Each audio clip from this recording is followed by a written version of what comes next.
शिवाय नमोस्तुभ्यं भक्तों।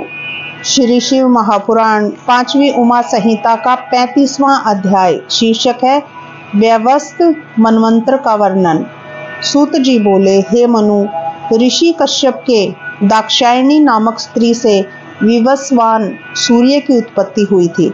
उनकी स्त्री का नाम था संज्ञा, जो उनके यानी कि सूर्य के तेज को सहन नहीं कर सकी और महामान हो उद्वेग करने लगी।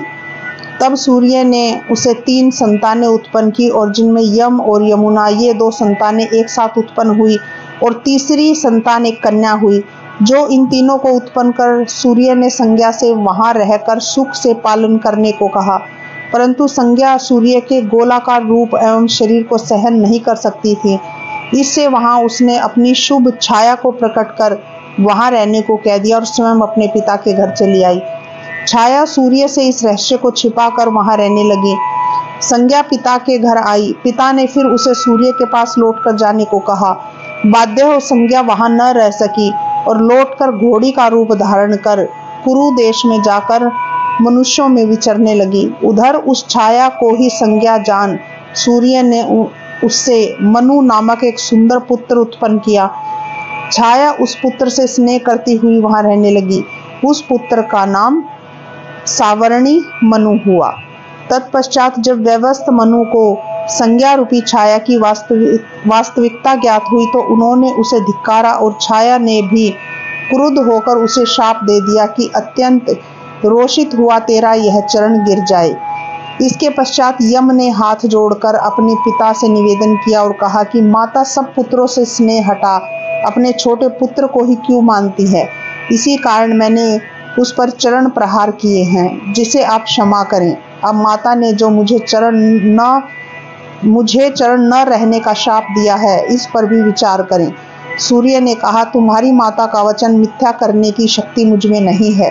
तुम्हारे चरण के मांस को कृमि यानी कि कीड़े लेकर पृथ्वी पर अवश्य गिर जाएंगे।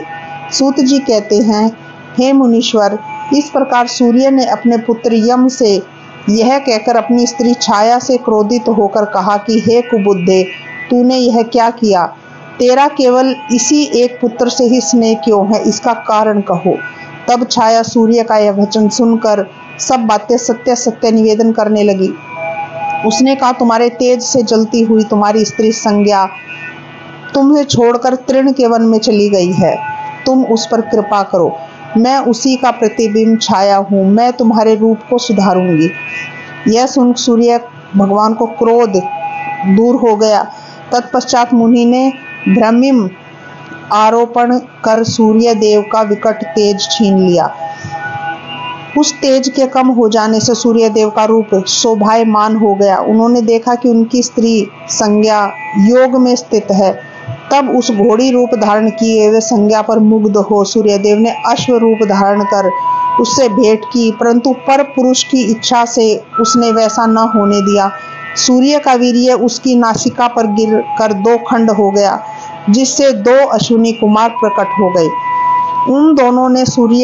उन दोनों को सूर्य ने अपने परम मनोहर रूप से देखा। संज्ञा अपने पति का अवलोकन कर परम प्रसन्न हुई अपने पति सूर्य को साथ लेकर के घर आई, जिससे यम को बड़ा दुख हुआ। वे धर्म से प्रजा को प्रसन्न करने लगे। अब वे सावर्णी मनु प्रजापति हुए। इनके पश्चात भव्य मनु होंगे। इधर जो सूर्य की छोटी कन्या यमी थी, वह लोकों को पवित्र करने वाली यमुना नदी हुई। इन्हीं मनु को लोक में मनु और सावर्णी मनु कहते हैं। जो इन देवों के जन्म को सुनता है या धारण करता है, उनकी आपत्ति दूर हो जाती है तथा वह यश का भागी होता है। बोले श्री शिवाय नमोस्तुभ्यं भक्तों। इस प्रकार श्री शिव महापुराण 5वीं उमा संहिता का 35वां अध्याय यहीं समाप्त होता है।